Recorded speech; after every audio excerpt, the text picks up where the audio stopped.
بسم اللہ الرحمن الرحیم۔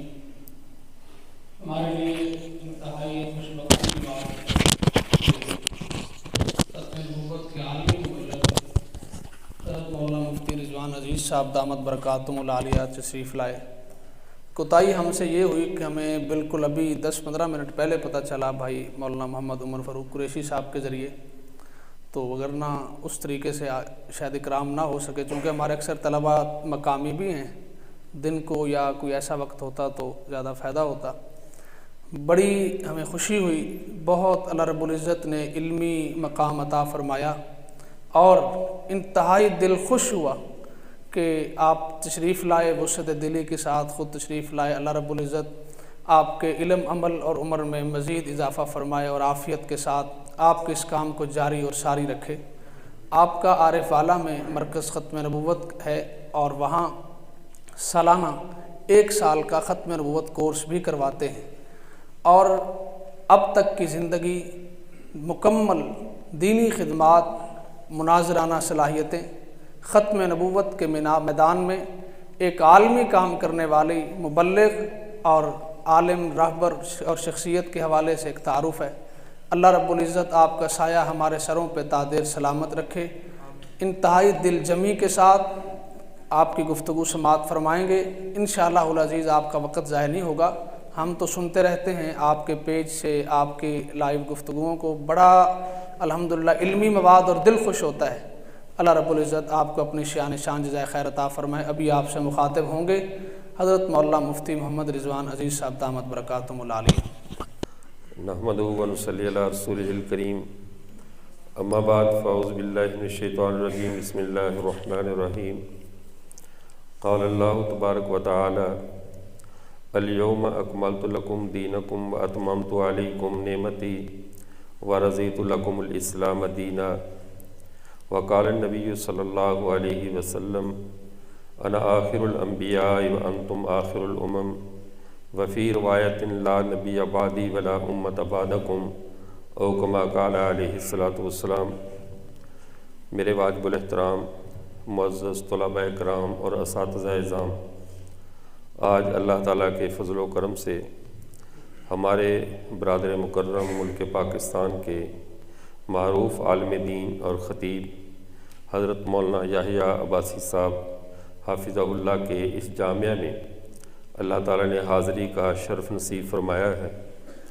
غائبانہ تو اس جامعہ کا تعارف ان کی شخصیت کی نفاست اور جامعہ کی حسن ترتیب کے حوالے سے عموماً ہمیں اس کا تعارف ملتا ہی رہتا تھا، لیکن اللہ حضرت مولانا امیر حمزہ صاحب دامت برکاتہم کو جزائے خیر عطا فرمائے کہ ان کی بھی محبت اور ہمارے بعض دوسرے ہمارے علماء کرام کی بھی، کہ آج باضابطہ آپ کے پاس اللہ نے حاضری کا شرف نصیب فرمایا۔ عقیدہ ختم نبوت کے حوالے سے ہمارا جو مسلمانوں کا بحیثیت مجموعی ایک کام ہے، ایک ذمہ داری ہے، اس حوالے سے عزیز طلباء چند باتیں آپ کی خدمت میں گوش گزار کروں گا۔ ہمارے تمام سیٹ اپ کی بقا، ہمارے سارے نظام کی بقا، جس طرح ہمارے علماء اکرام کہتے ہیں، اگر ہماری سیاسی قوت ہوگی تو ہمارے مدرسے باقی رہیں گے، ہمارا یہ نظام ہوگا تو ہماری یہ چیز باقی رہے گی، دعوت و تبلیغ ہوگی تو ہمارے لوگوں میں اصلاح عمل کا جذبہ باقی رہے گا، ہمارا خانقاہی نظام ہوگا تو ہمارے باطن کی اصلاح کا ماحول باقی رہے گا، اور ہمارے مدرسے ہوں گے تو ہمارا تعلیم و تعلم کا سسٹم باقی رہے گا۔ یہ ساری باتیں ہم سنتے ہیں، لیکن آج یہ بات آپ نے ذہن میں بٹھا لیں کہ ہمارا پورے کا پورا دین، پورے کا پورا مذہب یا بحیثیت مسلمان، ہماری پہچان تب تک باقی ہے جب تک عقیدہ ختم نبوت باقی ہے۔ عقیدہ ختم نبوت یہ ہماری بقا کا نام ہے، ہماری پہچان کا نام ہے، ہماری آئیڈینٹی کا نام ہے۔ اس لیے کہ سابقہ امتوں میں اور ہم میں یہ بنیادی فرق ہے۔ سابقہ امتوں کا ہر نبی اپنی قوم کی تربیت اسی نہج پہ کرتا رہا ہے، اسی تربیت پہ کرتا تھا کہ جو میں پیغام لے کر آیا ہوں اسے بھی مان لو، اور اس پیغام کو بالکل اللہ کی طرف سے حرف آخر مت سمجھنا، بلکہ اس کے بعد کچھ عرصے کے بعد نیا نبی آئے گا، پھر وہ تمہیں جو پیغام دے گا اس کو مان لینا۔ اگر تم نے میری تو پوری بات مان لی، لیکن اگر تمہیں موقع ملا اور میرے بعد نیا نبی آ گیا اور اس کی بات نہ مانی تو پھر کامیابی کی نہ کوئی ضمانت ہے، نہ کوئی گارنٹی ہے، نہ کچھ اور ہے۔ لیکن ہمارے پیارے پیغمبر حضرت محمد مصطفیٰ صلی اللہ علیہ وسلم نے ہماری تربیت اور خطوط سے کی ہے، اور ہم پر پوری نسل انسانی کا مزاج شریعت نے تبدیل کر دیا ہے۔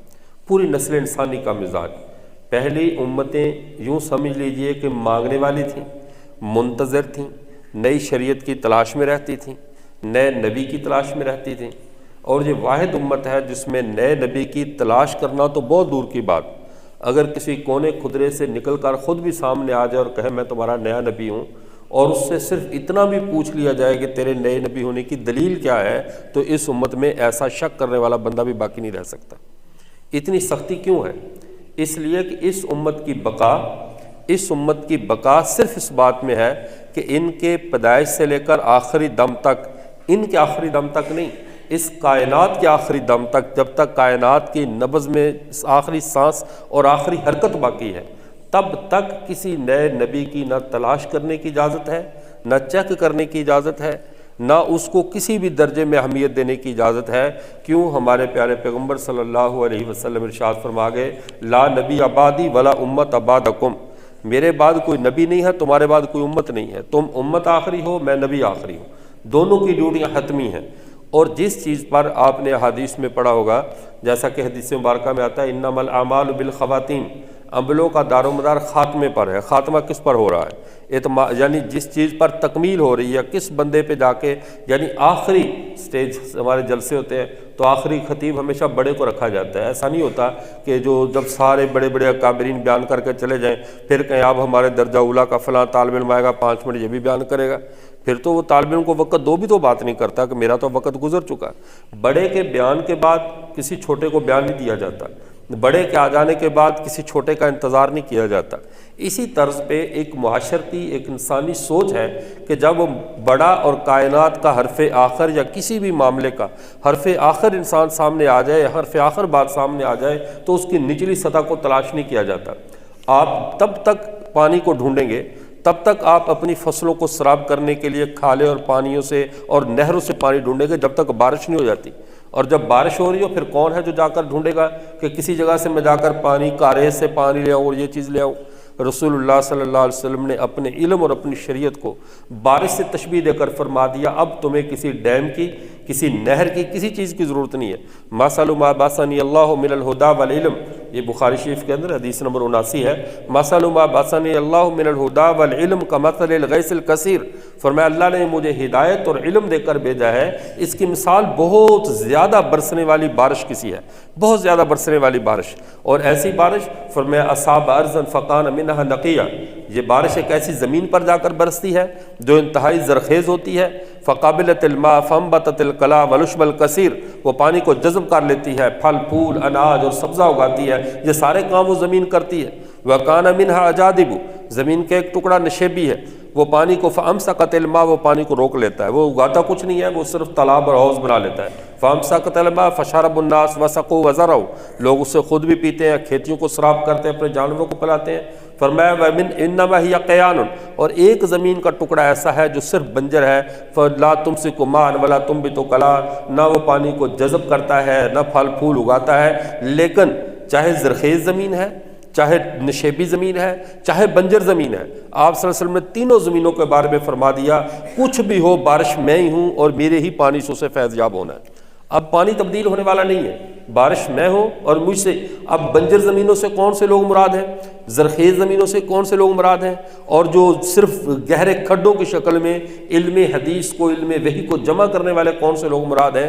جو لوگ علم فقہ رکھتے ہیں، دین میں تفقہ اور گہرائی رکھتے ہیں، نسل انسانی کے مسائل کا قیامت کی صبح تک حل نکالتے ہیں، یہ وہ لوگ ہیں جنہوں نے رسول اللہ علیہ وسلم کی بارش کو اپنے سینوں میں جذب کیا اور پھل پھول کی شکل میں ہمارے فقہی مسائل کو حل کر دیا۔ اور وہ لوگ جنہوں نے جمع کیا ان سے مثال محدثین ہیں۔ اب وہ محدثین اکرام ہیں جو حدیثیں جمع کرتے ہیں، علم جمع کرتے ہیں، مرتب کرتے ہیں، کر کے اگلی نسلوں کو دے دیتے ہیں۔ اور تیسرا طبقہ ان بدبخت لوگوں کا ہے کہ جن کے دلوں کی زمین بنجر ہو چکی تھی، بارش ان پہ بھی یہی برسی. آپ دیکھیں ہمارے جتنے بھی علماء کرام جب مرزا قادیانی کی عبارتیں پیش کرتے ہیں تو قادیانی کون سی باتیں کرتا ہے؟ مجھ پر یہ وحی دوبارہ آ گئی. وحی تو وہی ہے جو ہمارے نبی پہ پہلے نازل ہو چکی. احادیث وہی ہوتی ہیں، آیات وہی ہوتی ہیں. اسی بارش کو اٹھا کر وہ لوگوں، جیسے بارش ہو نا تو وہ سڑک کے ساتھ کیچڑ سا بن جاتا ہے اور لوگ کہتے ہیں اس کے اندر سے نا دھیان سے گزرے کہیں پھسل کر گر نہ جائے، حالانکہ بارش تو وہی ہے. تو اسی حدیثوں کو، آیات کو اٹھا کر وہ لوگوں کو گمراہ کرنے کا کام کرتا ہے، لیکن نئی بارش وہ نہیں برسا سکتا. کیوں؟ زمین پر اللہ کی رحمت کی، نبوت کی آخری بارش محمد عربی صلی اللہ علیہ وسلم ہے. ان کے بعد کسی قسم کی کوئی بارش نہیں ہو سکتی.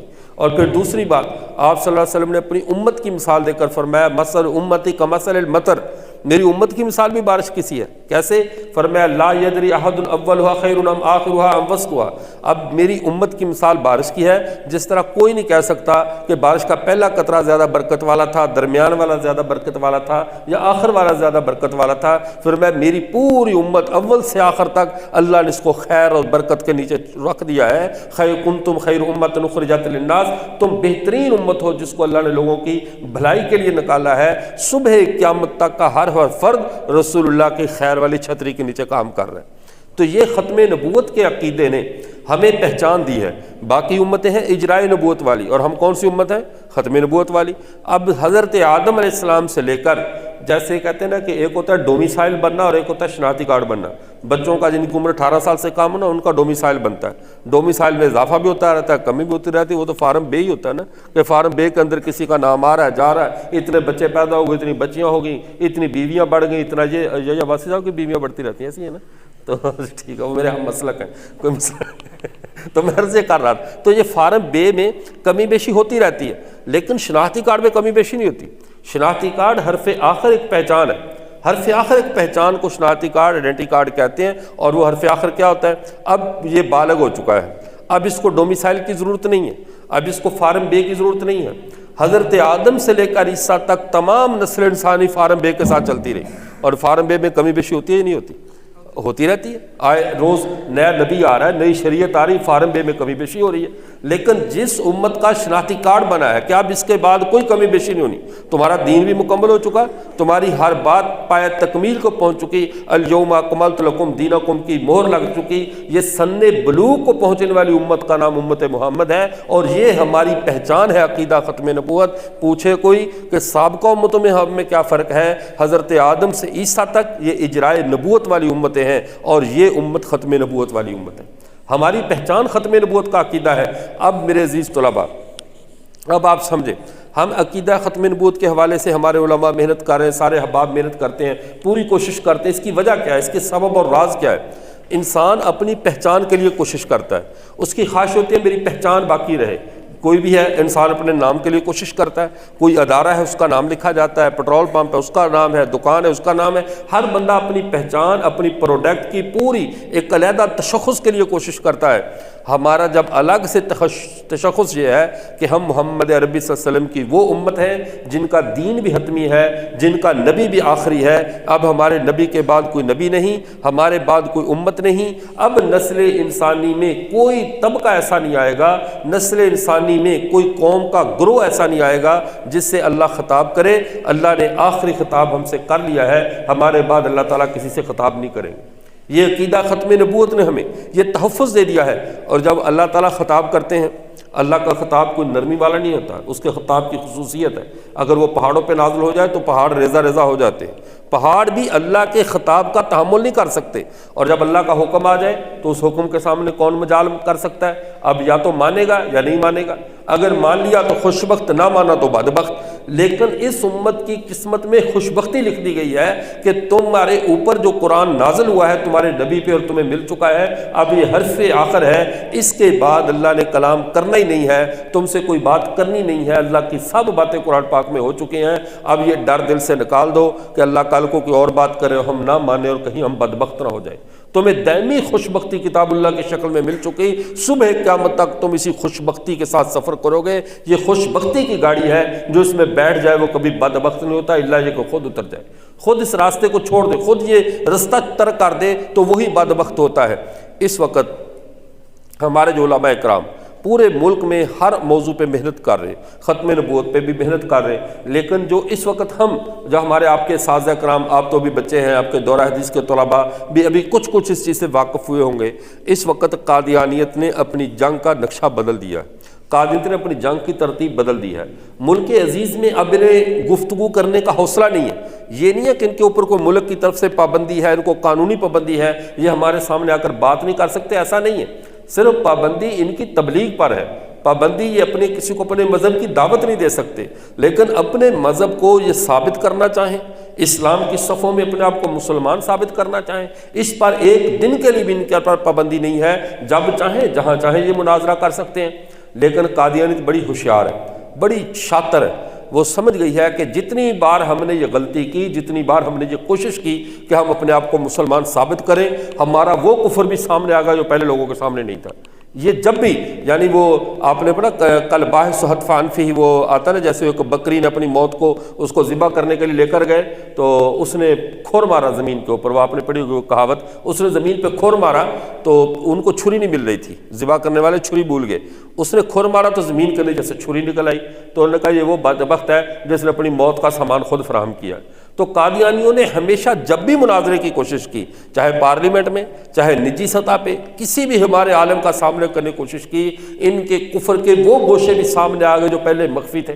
دنیا کے مختلف عدالتوں میں انہوں نے مقدمات قائم کیے، کبھی برطانیہ میں، کبھی کسی جگہ، کبھی کسی جگہ، ہر عدالت میں جہاں بھی یہ گئے اللہ نے اسلام کو فتح عطا فرمائی، ان کا کفر اور ننگا ہو گیا۔ اب قادیانی یہ کام نہیں کرتے کہ سامنے آئیں، اب سامنے آنے والا طریقہ انہوں نے چھوڑ دیا۔ اب کیا کرتے ہیں؟ ہمارے سادہ لوگوں کو گھیر کر سوشل میڈیا کے ذریعے ان لوگوں کو گمراہ کرتے ہیں، اس میں 100-150 ان کے مربی، ان کے مدرسوں کے، ان کے جو اداروں کے تیار کردہ شاطر قسم کے لوگ ہیں وہ جمع ہو جاتے ہیں، ایک مسلمان کو گھیر کر ادھر لے جاتے ہیں، سوال جواب شروع کرتے ہیں، اور پھر وہی طریقہ کار واردات مسلمان کے دلوں میں شکوک و شبہات ڈال دیتے ہیں۔ لیکن عزیز طلباء، اب بات یہ ہے، اگر ملک میں بیماری بڑھ جائے، ملک میں کوئی وبا پھیل جائے تو کبھی کوئی تھانے نہیں جاتا، پولیس اسٹیشن میں نہیں جاتا کہ وبا پھیل گیا، کوئی میڈیسن دے دو، کوئی اس کے لیے جو اینٹی بایوٹک دے دو۔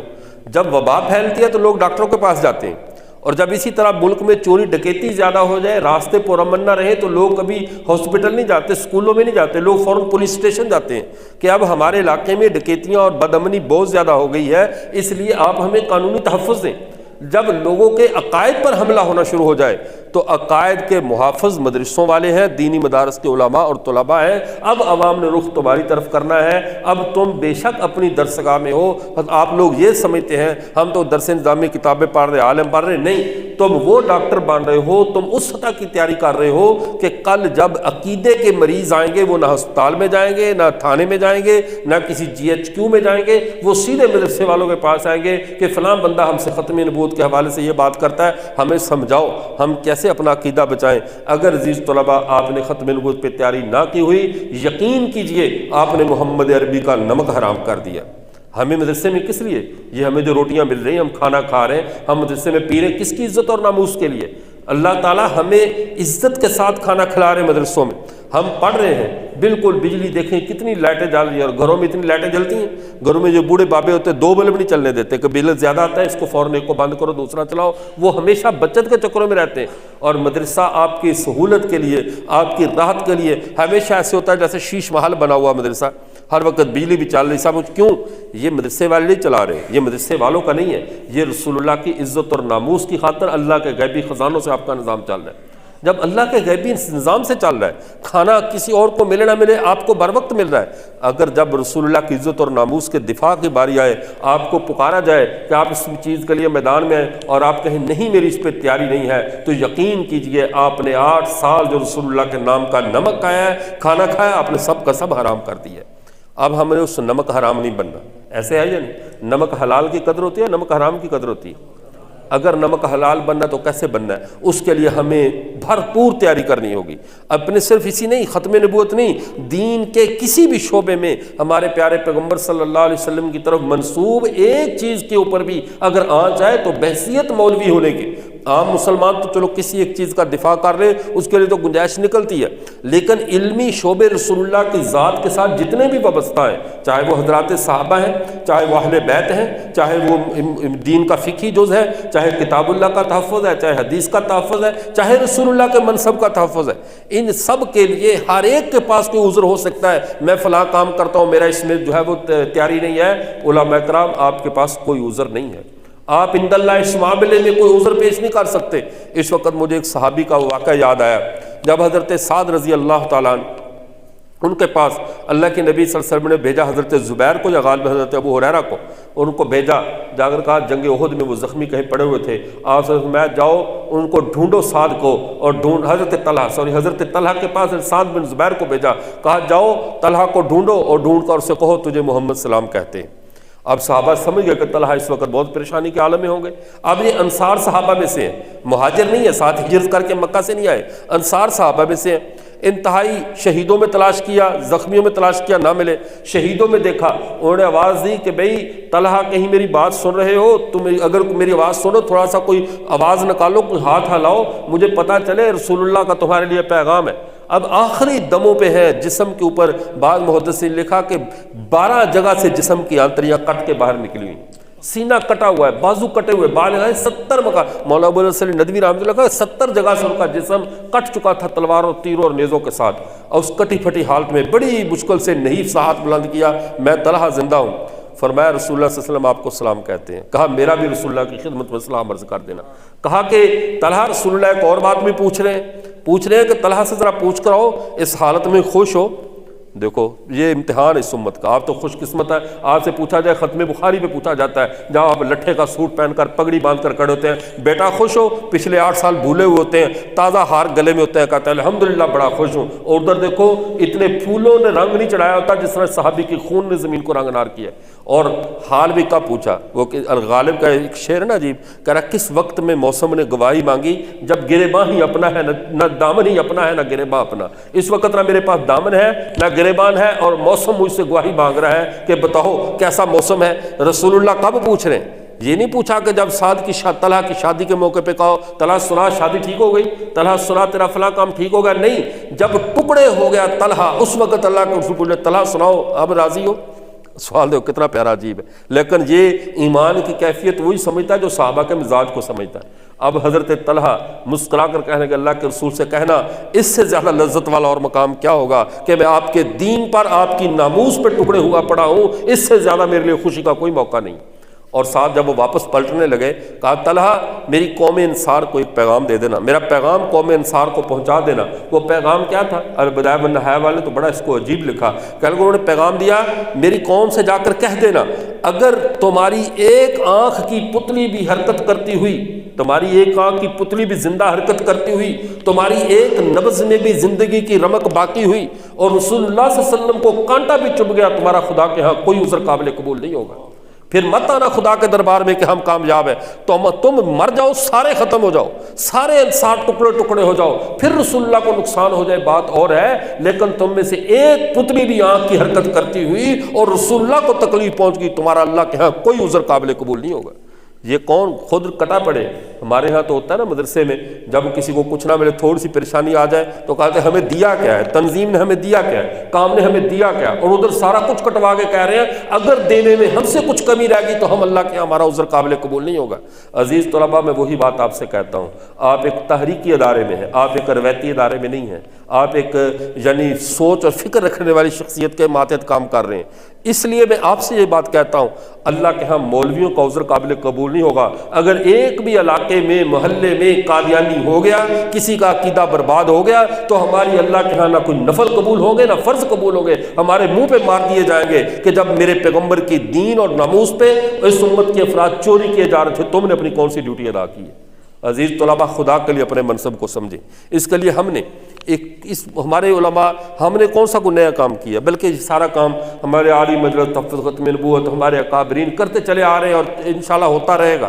ہم نہیں تھے تب بھی ہو رہا تھا، ہمارے ہوتے ہوئے بھی ہو رہا ہے، ہم کل نہیں ہوں گے کام تب بھی ہوتا رہے گا، جب تک اللہ کا یہ نظام باقی ہے ہمارے پیغمبر کا نام باقی رہے گا، ہماری ذات کے ساتھ جڑا ہوا نہیں ہے۔ ہاں جیسے سید عطا اللہ شاہ بخاری رحمۃ اللہ علیہ اور اس طرح کے بڑے بڑے لوگ ہوتے ہیں نا، یہ مر کر بھی نہیں مرتے، مر کر نہیں مرتے۔ کیوں نہیں مرتے؟ انہوں نے بڑی چلاکی کی، ان بزرگوں نے، ہمارے اکابرین نے، یہ جو تھے نا، یہ سمجھ گئے راز پا گئے زندہ رہنے کا، انہوں نے آب حیات پی لیا، آب حیات پی لیا۔ جتنے بھی مولانا لال حسین اختر کو دیکھو، سید عطا اللہ شاہ بخاری، مولانا قاسم نانوتوی، حسین احمد مدنی، ان کو آب حیات کہاں سے مل گیا؟ اب دنیا میں ان کا وجود نہیں ہے، لیکن ہر کتاب میں موجود ہے، ہر دل میں موجود ہے، ہر بیان میں موجود ہے، ہر عالم کی گفتگو میں موجود ہے۔ وجہ کیا ہے؟ وہ کون سا آب حیات انہوں نے پی لیا تھا؟ انہوں نے اپنے فانی وجود کو اس کی ذات باقی میں فنا کر دیا تھا۔ جب اللہ کی ذات کو باقی رہنا ہے تو جو اپنے آپ کو اس میں فنا کرے گا وہ باقی نہیں رہے گا۔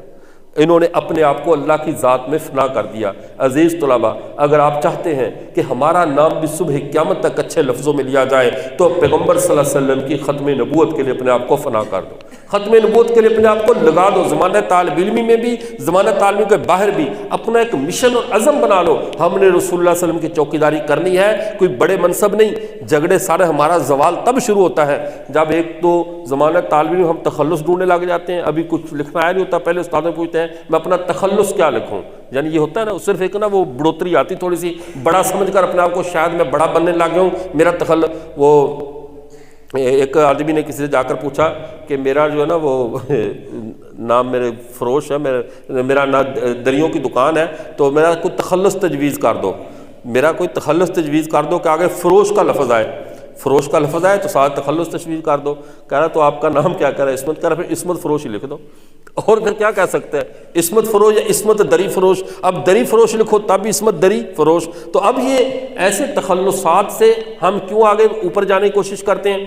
جب تک ہماری ذات کامل نہیں ہوتی، جب تک انسان فنائیت کے مقام پہ نہیں پہنچتا، تب تک اپنی ذات کے لیے محنت کرتا ہے۔ اگر ہم چاہتے ہیں کہ ہماری ذات ختم ہو جائے، ہماری ذات رہے نہ رہے، ہمارے پیغمبر کا نام رہے، حضرت تھانوی علیہ الرحمہ فرماتے ہیں زیادہ تر جھگڑے مخدوم بننے میں، خادم بننے میں کون سا جھگڑا ہے؟ سارے کہتے ہیں نا میں مخدوم بنوں، مخدوم بنوں، تو مخدوم ہونا یہ کوئی منصب نہیں ہے، خادمیت بڑا منصب ہے۔ سید القوم فی السفر خادمہم، قوم زندگی کے سفر میں قوم کا سردار خادم ہوتا ہے، ہم مخدوم بن کے سرداری ڈھونڈتے ہیں، مخدوموں کو سرداری نہیں ملا کرتی۔ اگر سردار بننا ہے تو خادم بنو، نیچے جھکو، خادم بنو، عاجزی اختیار کرو، اور کر کے کسی بھی مشن کے لیے اپنے آپ کو قربان کرو۔ اس پر مجھے ایک لطیفہ بھی یاد آیا، وہ بھی میں عرض کرتا چلوں۔ حضرت نے اپنے ملفوظات میں لکھا، فرمانے لگے ایک یہ چشتی سلسلے کے بزرگ اور ایک یہ قادری سلسلے کے دو مجذوب آپس میں جھگڑ رہے تھے۔ انہوں نے کہا جی پیر عبد القادر جیلانی صاحب سب سے افضل ہے، انہوں نے کہا نہیں جی حضرت خواجہ چشتی سب سے افضل ہے۔